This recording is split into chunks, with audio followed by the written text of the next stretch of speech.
Seule nuit à rassembler en est l'histoire de tout un peuple et une seule nuit a déclenché sa marche triomphale vers l'horizon du bonheur. Une seule nuit a réconcilié notre peuple avec tous les peuples du monde à la conquête de la liberté et du progrès, la patrie ou la mort nous vaincrons. Mesdames et messieurs, chers camarades, en vos rangs, titres et qualités, bonsoir. De l'Afrique, par l'Afrique et pour l'Afrique, nous nous mouvons dans une fierté sans commune mesure à la gloire de Maman Africa, la bien-aimée et de nos ancêtres. Dans un contexte marqué par une guerre hybride généralisée, où les intérêts donnent le ton, aussi bien au niveau des États que des groupes organisés, il est clair et impératif que l'Afrique se doit de tirer son épingle du jeu. Étant entendu qu'elle demeure la cible principale et est géostratégiquement placée à la croisée des chemins. Plus que jamais, le rêve et la solution est en amont et en aval africaine, aussi bien sur le plan économique, sociologique, démographique et écologique. C'est donc en pleine déferlante aussi bien de hard et soft power, nous nous devons non pas d'incarner le faible et riche, mais une volonté totale de puissance s'incarnant dans une souveraineté totale, par et pour Farafina.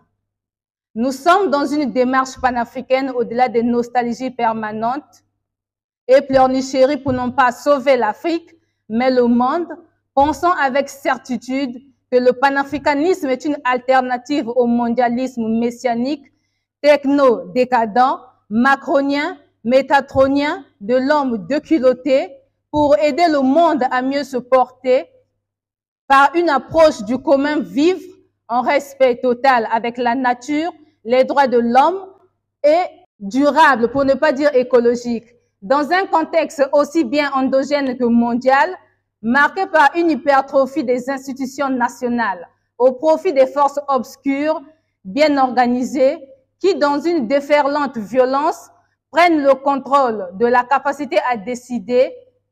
Plus que jamais, nous, Africains, panafricains, soucieux d'un devenir radieux pour notre jeunesse, devons relever les défis qu'impose en ce siècle où réalisme et réactivité sont de rigueur.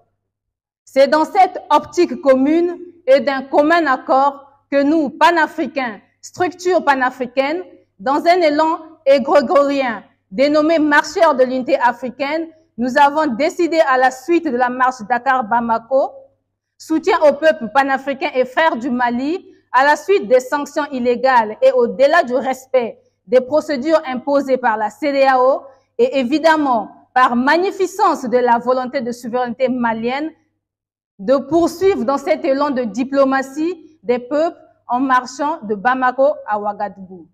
Pour magnifier la réactivité de son Excellence le Président de la République, Traoré Ibrahim, et toute l'autorité burkinabé, à la suite des jalons posés en faveur d'un projet commun de mouvoir ensemble autorités maliennes et burkinabé à la faveur d'une démarche de mise en commun tactique et stratégique à des fins de poser la première pierre de l'édifice fédéral fondamental à l'idéal panafricain et ainsi servir d'incubateur à une future fédération africaine tant proposée comme ultime recours. Solution par Cheikh Anta Diop, le père de la conscience historique africaine et idole panafricaine par excellence. Nous, marcheurs de l'unité africaine, considérons que ce projet vient à son heure. Considérons que l'Afrique de l'Ouest comme lieu privilégié pour un top départ tonitruant de l'unité continentale, vu les potentiels en termes d'acquaintance sociologique, linguistique, pour ne pas dire culturelle. Considérant les volontés populaires et communes à toute la sous-région, malgré les impressions institutionnelles allant dans ce sens, avons décidé de nous activer comme dans une démarche fédérée pour communiquer, impulser, participer et même avoir l'occasion de proposer, à la faveur d'une approche fusionnelle avec l'autorité, un cordon de sécurité stratégique autour de l'autorité dans une démarche de diplomatie des peuples, car effectivement, l'État c'est nous, et activer les énergies populaires est l'ultime devoir de la société civile, mieux outillée à déferler dans ce domaine avec un appui concordant et efficient institutionnel. Et il n'y a pas mieux que les autorités maliennes et burkinabées pour installer ce cadre, vu qu'ils incarnent définitivement la volonté populaire. Et c'est le lieu de magnifier, de féliciter, d'exalter devant la responsabilité le sens du devoir qu'incarnent Monsieur Ses Excellences, Colonel Assimi Goïta et Capitaine Traoré Ibrahim, que même les oiseaux sous le chaud soleil ouest africain magnifient.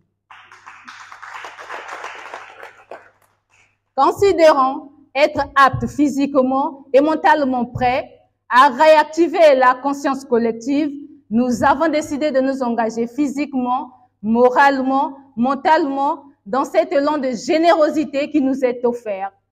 C'est donc pour dire que nous considérons qu'aussi bien que le terrorisme, la faillite économique, la sécurité de façon générale, alimentaire, numérique, militaire, nationale, sous-régionale, panafricaine, ne saurait être une réalité dans un soft power détonnant, organique, populaire, qui viendra installer le profit gagnant comme seule option africaine. Il est dit quand un plat est bien cuisiné, rien que l'odeur qui se dégage de la cuisine donne un avant-goût, et il est clair que l'odeur fédérale qui se dégage de la cuisine burkinabo-malienne est succulente. Et pourquoi pas la Guinée, le Niger, le Sénégal, le Togo et même toute la nation nègre.